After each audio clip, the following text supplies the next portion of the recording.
From Pacifica, this is Democracy Now! I've been saying that our laws and police powers need to be strengthened in the area of surveillance, detention, and arrest. They need to be much strengthened. And I assure you, Mr. Speaker, that work, which is already underway, will be expedited. As Canada mourns the death of a soldier gunned down while standing guard at the National War Monument in Ottawa, Prime Minister Stephen Harper pushes new anti-terrorism legislation. We'll go to Canada for the latest, then to Indonesia. The process of choosing ministers was done carefully and cautiously. Carefully and cautiously. This is a priority because this cabinet will be working for 5 years, and we want to choose clean people. Indonesia's new president, Jokowi, holds his first cabinet meeting as human rights activists decry him for picking a new defense minister who once defended the military's abuses in West Papua and Aceh. We'll speak with journalist Alan Nairn in Jakarta. Then, should genetically modified food be labeled? Voters in Colorado and Oregon will decide next week. Knowing if you're eating or buying genetically engineered food is not your right. Oh, maybe move to Europe or Japan if you want that right. Or a lot of countries where people have the right to know. But not here, baby. Unless you demand that GMOs get labeled. Vote, and you get to know what's in your food. Monsanto is pouring millions of dollars to fight labeling. We'll speak to Tufts University professor Sheldon Krimsky, editor of the new book, The GMO Deception: What You Need to Know About the Food, Corporations, and Government Agencies Putting Our Families and Our Environment at Risk. All that and more coming up. Welcome to Democracy Now!, democracynow.org, The War and Peace Report. I'm Amy Goodman. The Obama administration's released new protocols for people who've been in contact with Ebola patients amidst global condemnation of state quarantines. The new policy from the Centers for Disease Control and Prevention requires a checkup and phone call with a local health authority, but does automatically place workers under confinement. The update comes after New Jersey Governor Chris Christie agreed to release a nurse who was placed in an isolated tent outside a Newark hospital after returning from Sierra Leone. Casey Hickox had denounced her treatment publicly after she was confined despite having no Ebola symptoms. In a statement read by a spokesperson, United Nations Secretary General Ban Ki-moon criticized the state measures. Returning healthcare workers are exceptional people who are giving of themselves to humanity. They should not be subjected to restrictions that are not based on science. Those who develop infections should be supported, not stigmatized. The Secretary General reiterates that the best way for any country to protect itself from Ebola is to stop the outbreak at its source in West Africa. This requires considerable international healthcare worker support, and in return for this support, we have an obligation to look after them. A correction, the CDC policy does not automatically place workers under confinement. The U.S. Army is quarantining soldiers returning from Liberia. The group placed under 21-day monitoring includes Major General Darrell Williams, commander of U.S. Army Africa. A group of AIDS activists gathered outside Bellevue Hospital in New York City, where a doctor who became the state's first Ebola patient is reportedly in serious condition. The activists condemned the quarantining of other health workers who've been in contact with Ebola patients, comparing it to the intense stigma associated with the early days of HIV/AIDS. This is actually an extreme exaggeration. This is a hysterical response, the quarantining of people who are not symptomatic of Ebola. And so we're here in solidarity to make that case and that connection. In Nigeria, the militant group Boko Haram has reportedly captured at least 30 more young people. A local chief in the village of Mafa said those taken include girls as young as 11. Islamic State militants have released a new propaganda video that appears to show British hostage John Cantley in the contested Syrian city of Kobani. For weeks, U.S.-led airstrikes have sought to beat back an ISIS assault on the city. In the video, Cantley says Kobani is poised to fall entirely under ISIS control. In Iraq, a suicide attacker killed at least 27 pro-government Shiite militiamen just south of the capital, Baghdad. The bomber drove a Humvee loaded with explosives into a checkpoint. Further north in downtown Baghdad, a suicide bomber killed at least 14 people near a commercial strip. In Ukraine, pro-Western parties are set to dominate the country's new parliament. The outcome marks a victory for President Petro Poroshenko as he seeks to strengthen ties with Europe. Pro-Russian rebels block the vote in some areas of eastern Ukraine, which they seized following the ouster of pro-Russian President Viktor Yanukovych earlier this year. In Tunisia, a secular opposition party has won a major victory in the country's first full parliamentary election since the 2011 Arab Spring Revolution. Early results show the secular Nida Tunis party taking the most seats, beating the Islamist Ennahda party, which previously dominated the parliament. Delegates from over 100 countries are meeting in Copenhagen, Denmark this week to approve a new report on the effects of climate change. Known as the Synthesis Report, the draft warns an ongoing rise in greenhouse gas emissions is, quote, increasing the likelihood of severe, pervasive, and irreversible impacts. Denmark's Energy Minister, Rasmus Helveg Petersen, opened the meeting. Today we can measure the rising temperatures, the rising seas, and our rising insurance bills, and tomorrow we have to measure our rising debt to the future generations. As fossil fuel is burning, so is the platform underneath us. We can stop the fire or we can jump into the sea, and the first solution does cost money, and the second seems to be free, but it isn't. The meeting in Copenhagen comes ahead of the 2014 UN Climate Summit in December in Lima, Peru. Democracy Now! Will be broadcasting from Lima through the UN Summit. In the United States, 8 people were arrested at a Moral Monday protest in Georgia over the alleged disappearance of 40,000 voter registration records, most of them from people of color. The New Georgia Project has filed a lawsuit against the office of Georgia's Republican Secretary of State Brian Kemp, saying about half of the 80,000 voter registration forms it submitted as part of a recent drive do not appear on state rolls.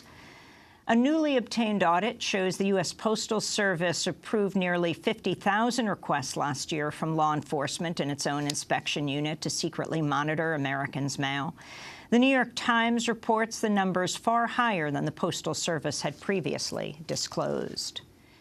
And a new report says the FBI has identified the whistleblower who provided documents about the U.S. terrorist watch list to the Intercept news site. Citing unnamed sources, Michael Isikoff reports in Yahoo News, the FBI recently searched the home of the employee of a federal contractor in Northern Virginia, while federal prosecutors have opened a criminal probe. Isikoff said the case relates to an August story by investigative journalists Jeremy Scahill and Ryan Devereaux, based on a classified document which showed nearly half of those on the U.S. government's massive terrorist watch list are not linked to any known terrorist group. Intercept editor John Cook said the stories had revealed crucial information about the excesses of the U.S. watch listing system and that, quote, any attempt to criminalize the public release of those stories benefits only those who exercise virtually limitless power in secret with no accountability.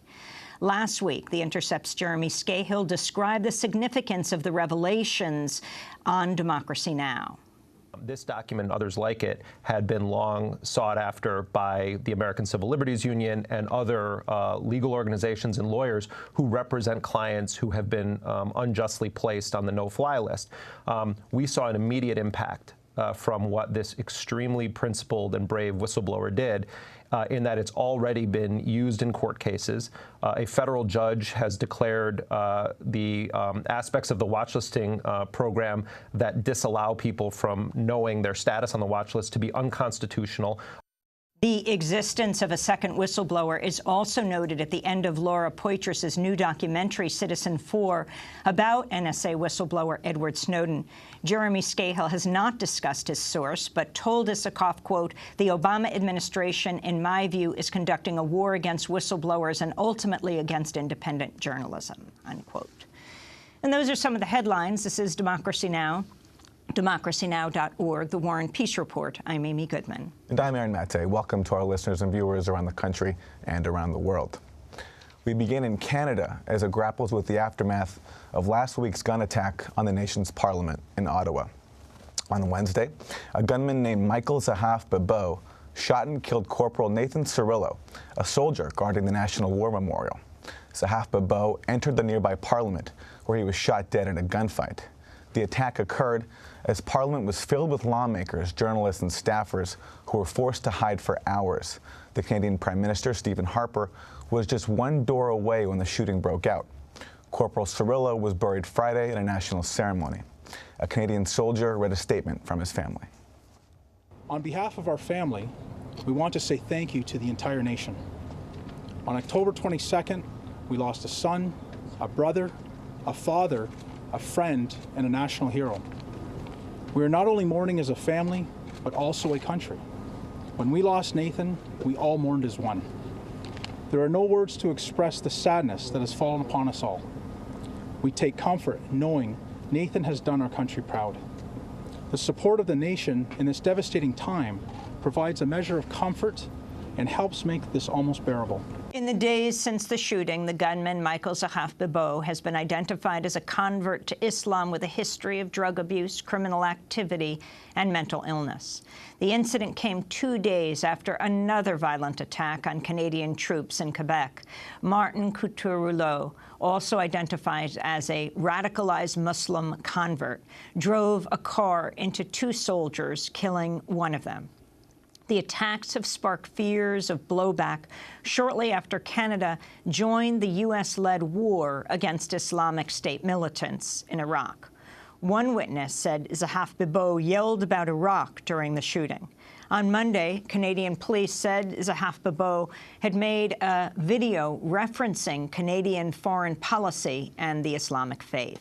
But the violence has also raised questions about Canada's treatment of the mentally ill and others on the margins. Zahaf Bibeau had been dealing with a serious crack cocaine addiction and living in and out of homeless shelters in the weeks before. Canadian Prime Minister Stephen Harper has attempted to link the violent incidents to foreign terrorism. In a speech the day after the Ottawa attack, Harper called on lawmakers to increase government powers on surveillance and detention. Our government proposed amendments to legislation under which the Canadian Security Intelligence Service operates. And as you know, Mr. Speaker, in recent weeks I have been saying that our laws and police powers need to be strengthened in the area of surveillance, detention, and arrest. They need to be much strengthened. And I assure you, Mr. Speaker, that work, which is already underway, will be expedited. On Monday, Harper introduced an anti-terrorism measure that was to have been unveiled the same day as the Ottawa attack. The measure includes a bolstering of information sharing with foreign intelligence agencies. In an appearance before lawmakers, the head of the Royal Canadian Mounted Police, Bob Polson, also called for greater authority to detain and monitor suspects, saying the standards for evidence should be lowered. For more, we go to Canada. We're joined by 2 guests. In Ottawa, Ihsan Gardi is with us, Executive Director of the National Council of Canadian Muslims, which helped publish a guidebook titled United Against Terrorism, a collaborative effort towards a secure, inclusive, and just Canada. And in Victoria, British Columbia, we're joined by Harsha Walia, a social justice activist, founder of No One is Illegal, and author of the book Undoing Border Imperialism. Let's go first to Ottawa, to Ihsan Gardi. Can you talk about the attack and the response to it, Ihsan? Having me on the show. The attack came as obviously as a shock and to everyone, including the RCMP, our national police service here in Canada. As the events unfolded, we started getting calls at the office, text messages, and so forth. Like everybody else, we were watching with a great deal of concern. And to their credit, for the most part, media as well as most politicians were very restrained and balanced in their commentary, because as information came out, there's very little that was known in the early hours of the attack. Over the attacks, including the one at the War Memorial and the attack on Parliament Hill, about who the shooter was, their background, and so forth. Of course, as the hours went by, more information slowly started to trickle out, and we found out, a little bit more about the background of the perpetrator, and it was something that was, very scary, and that, as I said, came as a shock to all Canadians. There was a shared sense of grief, anger, just these mixed emotions as things developed. I want to go to Harsha Walia in Victoria. Harsha, you live in Vancouver.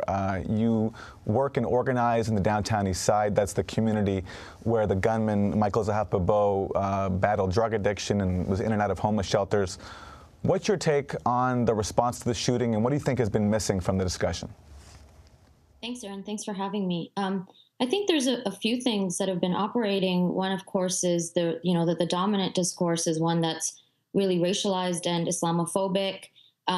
Stephen Harper, as well as various media pundits, came out right after the shooting and really emphasized that this was Canada's 9/11, this really hyperbolic, fear-mongering type response, which led to, really Islamophobic responses, including a number of hate crimes on mosques. And, now we see, as you've mentioned, the passing of legislation that's clearly trying to connect the Ottawa shooting to the war on terror, as well as Canada and other countries' re-entry into northern Iraq. At the same time, there's this, parallel reality and equal reality of the fact that Michael lived throughout homeless shelters, spent a brief time in the downtown east side in Vancouver, which is Canada's poorest neighborhood, where people battle with, drug addictions, mental health issues, and other barriers related to poverty and being on the street. And so, that's definitely connected to the fact that there's a decreasing amount of supports around mental health and for people living in poverty to be supported in their different struggles. But even in that, I do want to mention that, that kind of lone wolf who's suffering and battling with mental health issues is really racialized, because Michael's adoptive father was from Libya. So, some of the stories that are more explicitly racist tend to emphasize his dad's connection to Libya, the fact that he was, apparently radicalized into Islam, all of those other kinds of narratives that try to link him to so-called, radical political Islam and that Islamophobic response. But even the stories that emphasize his struggles with mental health and addictions, in those stories, because his biological mother is white, they tend to frame him as the lone white man, the white wolf who's suffering with mental health. So even that story, I would argue, even though it presents him in a more holistic way, in a more, sort of sympathetic light, battling with his different mental health and addictions, even that tends to emphasize a kind of racist discourse as, the lone white man who was lured into radical Islam due to his mental health struggles. So I think regardless of the kinds of stories that have come out about Michael, underpinning it is a racialized narrative of how the war on terror has played out, which is a really racist one that immediately targets Muslims. And my newsfeed the day of the shooting was actually filled with a whole lot of speculation about his appearance. So we had reporters reporting on, the fact that apparently witnesses says he looked dark or he was wearing an Arab scarf.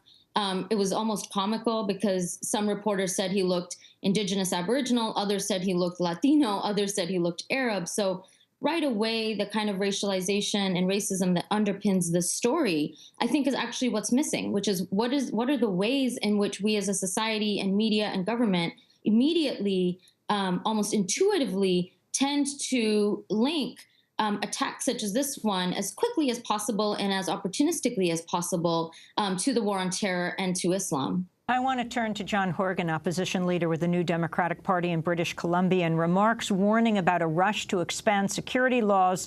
Horgan called the Ottawa shootings, quote, a loss of innocence for our country.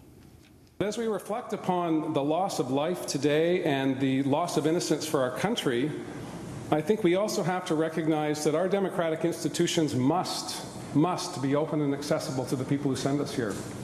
As important as security measures will be over the next number of hours and days and weeks, not just here and in Ottawa, but in every legislature in this country, we have to always keep in the forefront of our mind, in the forefront of the decisions that we make around security, that this institution belongs to the people. I wanted to get your response, Ihsan Gardi, to the media coverage, whether there's a backlash against Muslims. The Daily Beast said terrorist ends Canada's innocence. The Telegraph newspaper published a story following the attack, how an oasis of tranquility became a breeding ground for terrorists. So how has this affected the Muslim community? And in your handbook, you have tips for Muslims on how to identify so-called radicalized Muslims.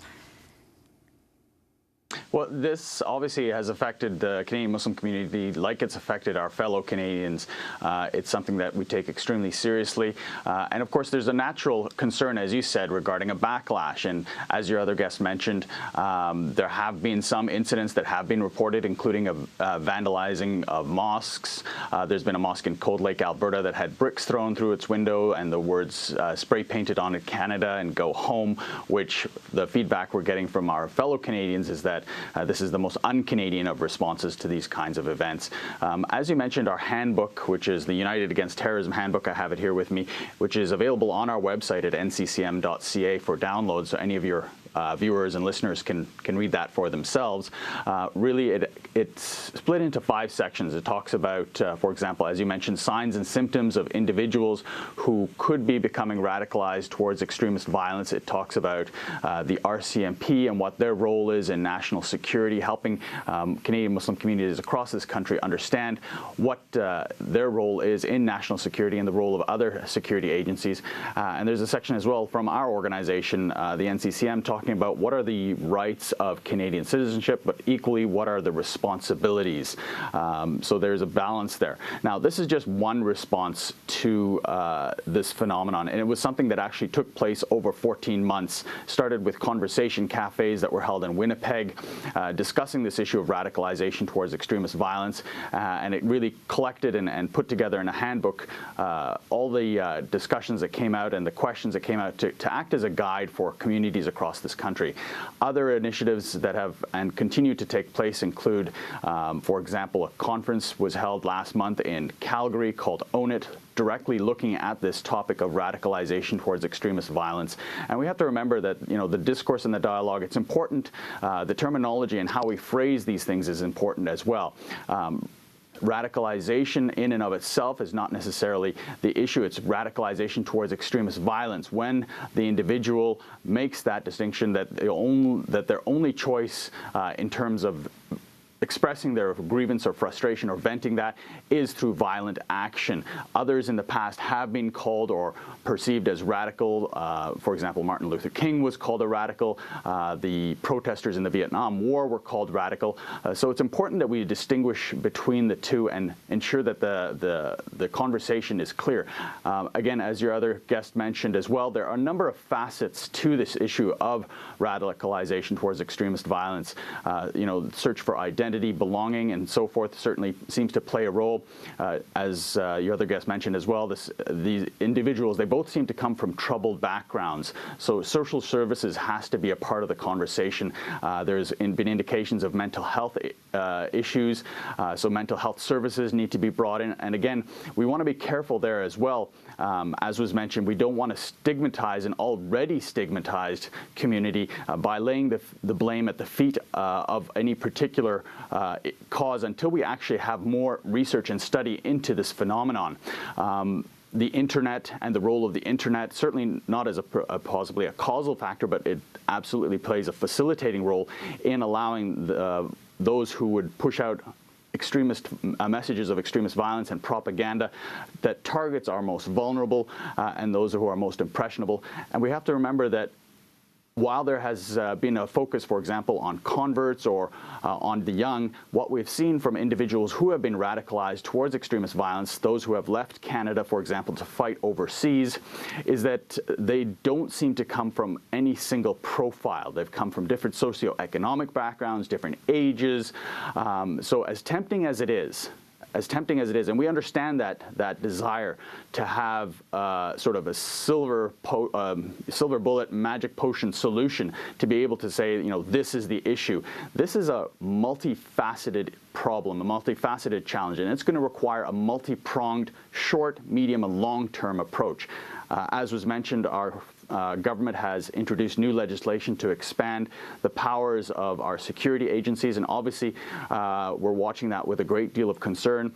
There's actually a conference being held in Ottawa tomorrow called ARAR +10, or 10 years after the Arar inquiry, to discuss how issues of national security and human rights have been dealt with in the wake of 9/11, in the wake of the Arar inquiry, and how we are seeing greater and greater encroachments on civil liberties and human rights in the name of security, and making sure that that discussion is alive and well. Just to say, Hassan, Arar, you mean Maher Arar, the Canadian citizen who the U.S. ultimately, through extraordinary rendition, got at a U.S. airport, took him when he was coming back from vacation, just transiting through the U.S. to Canada, and sent him to Syria, where he was tortured for almost a year.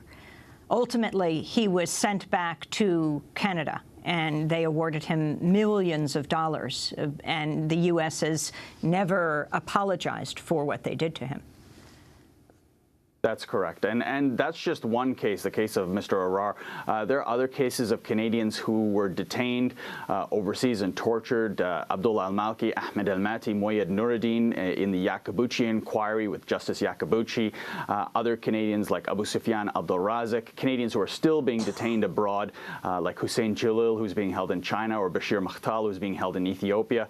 And these are all cases that we're continuing to follow and there's continuing concern about. And actually at this conference tomorrow, Justices O'Connor, Yaqabuchi, and Major will be speaking together on a panel. The first time Justice O'Connor will be speaking publicly after the Arar inquiry. And one of the key recommendations that he made, Justice O'Connor, in his report that was produced as a result of this inquiry, was for the creation of a comprehensive oversight body for our security agencies. And we've received, a lot of assurances from government that the recommendations have been looked at and implemented, but there's been no transparency, no reporting to ensure that that takes place. It's important to remember that we are obviously national security affects all of us, and violent extremism affects all of us. So we need to all be a part of this discussion, and it can't be viewed that it's something that is simply or solely the issue or problem of the Muslim community or Muslim communities alone to solve. We need government to be involved in this discussion, security agencies, as I mentioned, mental health services, social services, and other levels of society. For example, as I mentioned, this conference in Calgary, we had the University of Calgary participating, and saying that they were there, they were wanting to help, wanting to research this phenomenon better so we have a better understanding, and so that the solutions and the strategies that are proposed are not simply band-aid solutions that will make us look or make us feel better but may not be effective at all in actually addressing the issues. Harsha Walia, as we wrap up, have you seen this attack on the Canadian Parliament being used to justify Canada joining in the U.S. attacks in Canada, in Iraq and Syria? Yes, absolutely. I mean, right shortly after the shootings, right after, there was statements by Prime Minister Stephen Harper, as well as the statements by the RCMP that essentially linked this attack to ISIS and attempted to link it to fighting for the Islamic State, suggesting that Michael wanted to travel to Syria, and some reports, it said Libya, some reports said Syria, although it turns out he wanted to travel to neither country. But so despite the facts, there's been an attempt to link the Ottawa shooting to ISIS. And of course, this is right at the same time as Canada, as well as the United States, is entering and re-entering into northern Iraq. Canada has sent combat troops on at least a 6-month mission to fight in Iraq.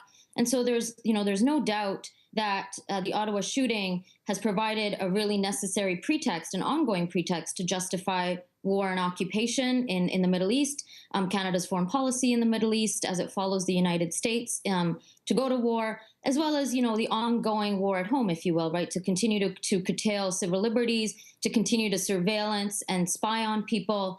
And I think we really do have to question the logic and the justification given for these security measures, right? Like it becomes really easy to become apologists for state surveillance. It becomes really easy to play into fear-mongering, to play into racism, and to really believe this right-wing opportunistic moment that this is Canada's 9/11. This is not Canada's 9/11. This shooting is not Canada's loss of innocence, if you will. Canada has not been innocent for a very long time in terms of its foreign and domestic policy when it comes to settler colonialism and empire. And so I think we have to be really attuned and vigilant to the ways that even we as social justice activists reproduce and justify the surveillance state. There's absolutely no need for increased surveillance measures. There's no need to be working with security agencies. I think we need to reject that logic, because, violence in all of its kind of in abhorrent forms exists within a social political context. Karsha, so the root issues. I want to thank you very much for being with us, founder of No One is Illegal, author of Undoing Border Imperialism. She's joined us from Victoria, Canada. Ihsan Gardi is the National Council of Canadian Muslims head in the CBC studios in Ottawa. Thank you so much for both being there. This is Democracy Now! When we come back, we'll go to Jakarta, Indonesia. The new president of Indonesia has been inaugurated, and he's holding his first cabinet. Who did he choose as his cabinet members? Stay with us.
This is Democracy Now!, democracynow.org, the War and Peace Report. I'm Amy Goodman with Aaron Mate.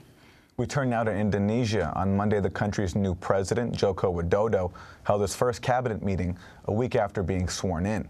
In July, the former Jakarta governor, known as Jokowi, defeated the U.S.-trained former Army General Prabowo Subianto, who had been accused of mass killings when he headed the Indonesian Special Forces in the 1990s.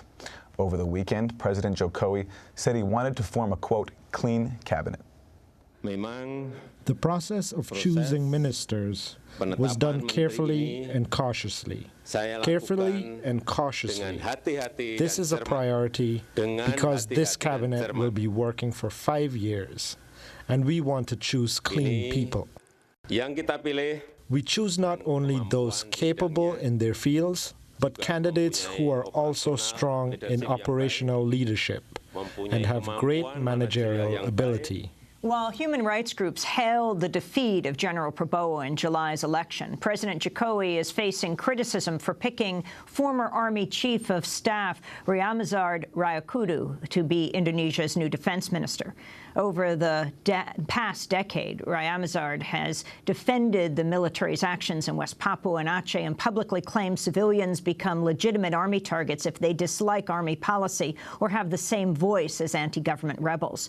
Joining us from Jakarta, Indonesia, is investigative reporter Alan Nairn, who's reported in Indonesia for more than 20 years. His reporting shook up the presidential race when he reported on human rights abuses committed by Prabowo, the U.S.-trained general. Nairn also revealed that in 2001, Prabowo told him in an off-the-record interview that Indonesia needs a benign authoritarian regime because the country was, quote, not ready for democracy. Just this week, Alan Nairn broke another major story. He revealed that General A.M. Hendra Priyono, a top advisor to Indonesia's new president, Jokowi, had admitted command responsibility in the 2004 assassination of the country's leading human rights activist, Munir. Alan, welcome back to Democracy Now! Can you start off by talking about the significance of Jokowi's election, the new president of Indonesia, and then the significance of who he's chosen to be in his cabinet? Well, Jokowi, the biggest significance was who Jokowi defeated. General Prabowo, who had worked with U.S. intelligence, was openly calling for the abolition of direct presidential elections. When Prabowo spoke to me, he was musing about a fascist dictatorship. He is the general most implicated in the mass killing of civilians. He is the general closest to Washington. And if he had taken power, it could have brought Indonesia back to the Suharto era. Jokowi is a civilian, and he comes from a poor neighborhood. He speaks a language like poor people do, and there was hope that he could represent the beginning of a departure from the tradition of military dictatorship. But in the campaign, he was surrounded by killers. Prabowo, his opponent, was a killer, but Jokowi was surrounded by killers. And some of those killers are now contending to be in his cabinet. One of them, General Riamizard, as you just mentioned, is already in. There are a few others in contention now. But one very significant thing happened in the past few days. General Wiranto, who was perhaps the worst mass murderer aside from Prabowo, he was penciled in to be the coordinating minister for security in Jokowi's cabinet. In that job, he could have taken de facto control of the army, police, and intelligence. Word of that came out on Friday at noon. I was able to confirm that and put that out. And activists mobilized, and by Saturday night, Jokowi had yanked Wiranto from the cabinet, and Jokowi told his staff that it was because of that pressure he received from activists on the outside. So that was a victory. That kind of thing could not have happened in any previous administration, but there are still contenders now to be intelligence chief, which hasn't been decided yet. One of them is a man named Assad, who worked with the CIA along with Hendro and was implicated in the assassination of Munir, the leading human rights activist. Another is a general named Sutioso, who was implicated in the assassination of journalists in Balibo during the Timor invasion. Another is a general named Shafri, who has been implicated in massacres in Aceh, in the repression in Jakarta in 98, and in Timor in 99. Shafri got 5 U.S. Special Forces courses in the U.S., and he said after one of them that he had been trained by U.S. Special Forces just back from Peru, and they had trained him in how to create terror. And these are candidates in the running to be intelligence chief. Again, activists are weighing in now trying to oppose this, and it's possible they can be stopped but there's a huge struggle for power going on. And Alan, you mentioned Munir. Last month was the 10th anniversary of his death. He was flying from Jakarta to Holland and poisoned on board. What new revelations have you learned? Munir was poisoned with a massive dose of arsenic. This was given to him by an agent for BIN, the intelligence agency, which at that time was being run by General Hendro Priano, the man I just interviewed a week ago. And General Hendro admitted to me that he bore command responsibility for the Munir assassination. This is a breakthrough development.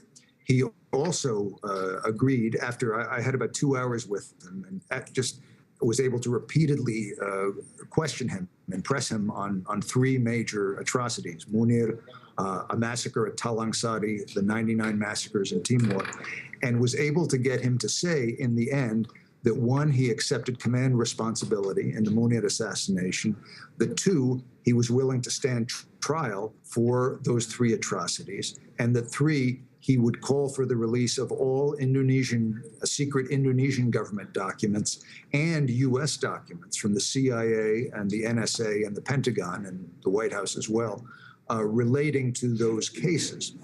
So this sets a very important precedent because, of course, Indonesian generals and U.S. presidents have made an art form of evading accountability for murders that they commit. The reason the U.S. did not continue its large troop presence in Iraq was that they were unable to negotiate an agreement under which U.S. forces would be exempt from prosecution for atrocities. There was the same issue in Afghanistan. A few years ago, the Obama administration sent Harold Koh to an ICC, International Criminal Court conference in Africa, to try to rewrite the definition of aggression so the U.S. couldn't be touched. Israel has been threatening the Palestinian authorities not to go to the International Criminal Court. Nobody wants accountability. None of these powers want to be held to the same standards that an ordinary person does if they commit murder. But now, General Hendro Prijono, who's one of the biggest figures in Indonesia, he's a dominant figure in intelligence in the army. He was the CIA's man in Indonesia. He has made these admissions and concessions, command responsibility, willing to put on trial. So now the question becomes, if General Hendro is willing to be put on trial, why not the other generals? And since at the time of the Munir assassination, he was also working with the CIA, and since his admission of command responsibility means that this was a bin intelligence operation, therefore the CIA could also be legally liable for this. And if Jokowi allows Hendro to be put on trial, as Hendro says he's ready to accept, CIA and Pentagon personnel could then be subpoenaed by the Indonesian courts as witnesses to see what information they have and what role they had in these and other atrocities. And it sets a precedent. If an Indonesian general is willing to accept accountability, is willing to stand trial, why not the American generals? Why not the American presidents, once and for all, be willing to sit down in court like everyone else has to when you cause the death of a civilian? Alan Aaron, can you talk about the significance, for those who aren't familiar with Indonesian politics, of who Munir was, the leading human rights activist in Indonesia, and then why it was that the general, Hendro Prijono, was willing to have you at his mansion and answer your questions? I mean, you were instrumental in bringing another general, Prabowo, down. I mean, it was possible, was going to win the presidency of Indonesia before you exposed what he had said. Well, that was the reason, apparently, that Hendro received me, because, according to Hendro, because he saw me as having helped to bring Prabowo down. And Hendro was on the other side in that campaign. Hendro was on the side of Jokowi. So when we started, before I could say anything, Hendro said, it shocked me. He said, I'm honored to receive you because of the way you hurt Prabowo. In the campaign, Prabowo ended up filing criminal charges against me. His people said that it was in part for inciting hatred of the army and for causing Prabowo to lose. So I think that was the reason Hendro let me in to the room. During the campaign, though, I had also called for Hendro to be put on trial for crimes against humanity, as well as other Jokowi generals. But it was the damage I did to Prabowo that caused him to receive me. Munir was a giant in Indonesian politics and society. He was the pioneering human rights activist. He exposed atrocities by Hendro Prijono, by Wiranto, by all of the generals. He did it impartially and even-handedly. He was also extremely brilliant. He was one of the clearest, most brilliant thinkers I've ever met. He was a friend of mine, and he died vomiting to death on a plane because which was in liaison with the CIA, slipped him a massive dose of arsenic. And today, Munir is a legend, especially among the young people of Indonesia.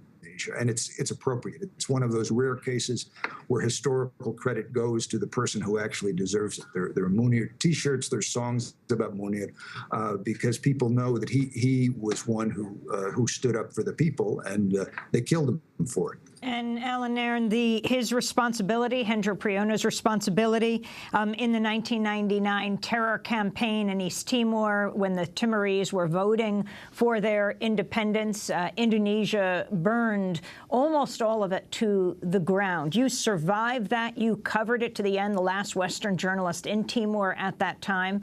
Hendro Prijono's responsibility, but then going back, as you were saying, to the United States?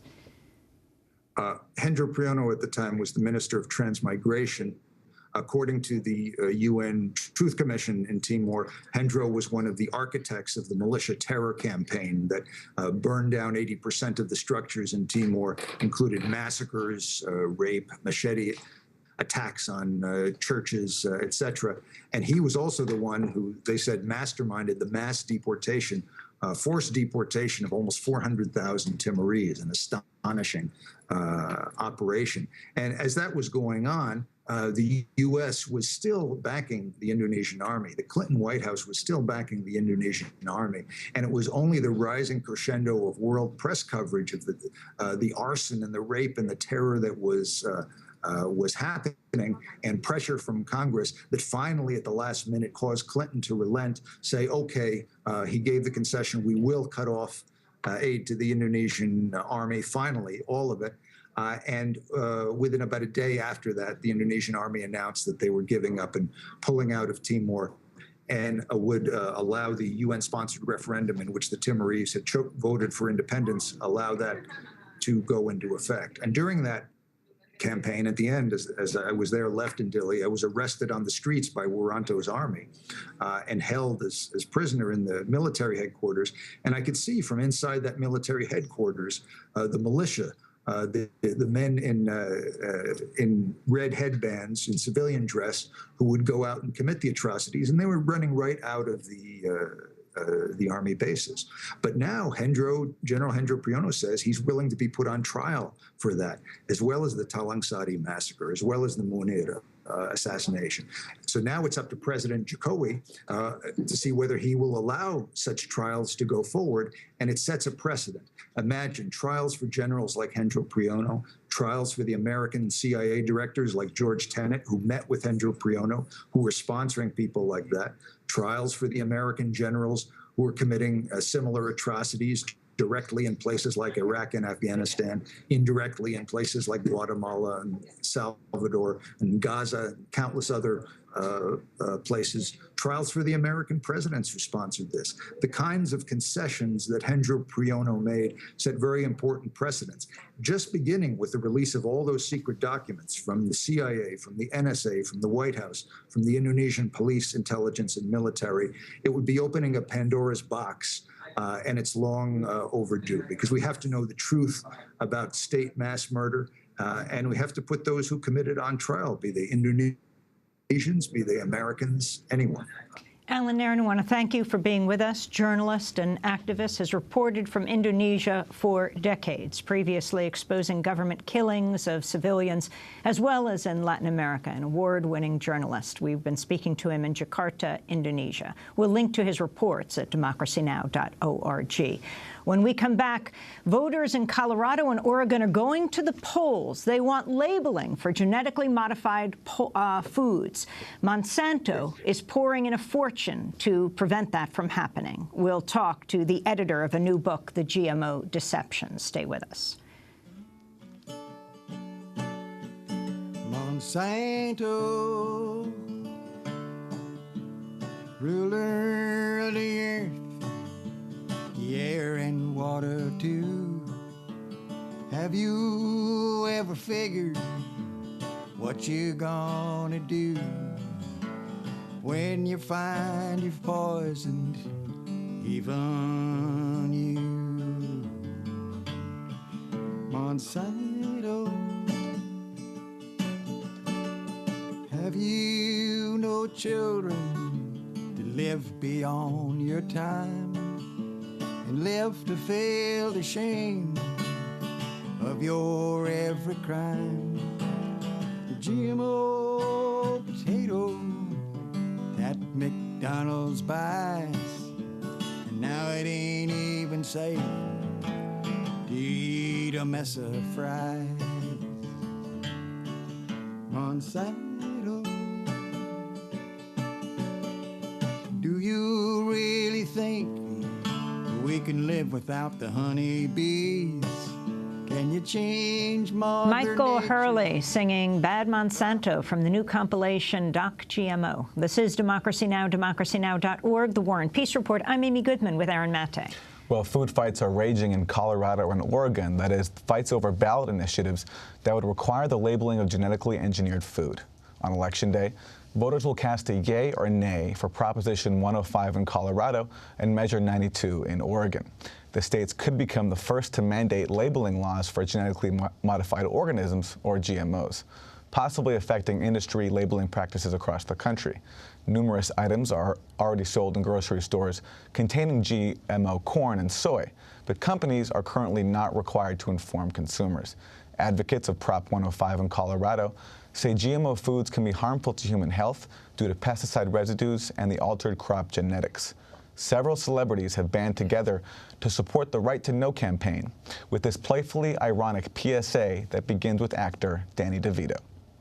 What makes you think you have the right to know? Who do you think you are? You shouldn't know whether your food is genetically modified. You might do something dumb. Like you'd be looking at labels and making decisions. Knowing if you're eating or buying genetically engineered food is not your right. Oh, maybe move to Europe or Japan if you want that right. Or a lot of countries where people have the right to know. But not here, baby. Unless you demand that GMOs get labeled. Vote, and you get to know what's in your food. Vote yes for the right to know. An ad by the Right to Know Colorado campaign. Opponents of Prop 105 say the effort to label genetically modified food is overly cumbersome and will spread misinformation. This ad was released by the No on 105 campaign. Agriculture is crucial to Colorado's economy. Proposition 105 would hurt Colorado food producers by forcing them to use misleading labels that conflict with national standards. It would require many food products that we export to be labeled as genetically engineered even when they're not. That's an ad by the No on 105 campaign. Leading corporations opposing the labeling measures include Monsanto, Kraft Foods, Pepsi, Kellogg, and Coca-Cola. By some accounts, opponents of labeling have contributed roughly $20 million for campaigning against the proposed laws, nearly triple the money raised by supporters of the initiatives. In Oregon, the fight for GMO labeling has turned into the most expensive ballot measure campaign in the state's history. For more, we're joined by Sheldon Krimsky, editor and author of several contributions in the new book, The GMO Deception, What You Need to Know About the Food, Corporations, and Government Agencies Putting Our Families and Our Environment at Risk.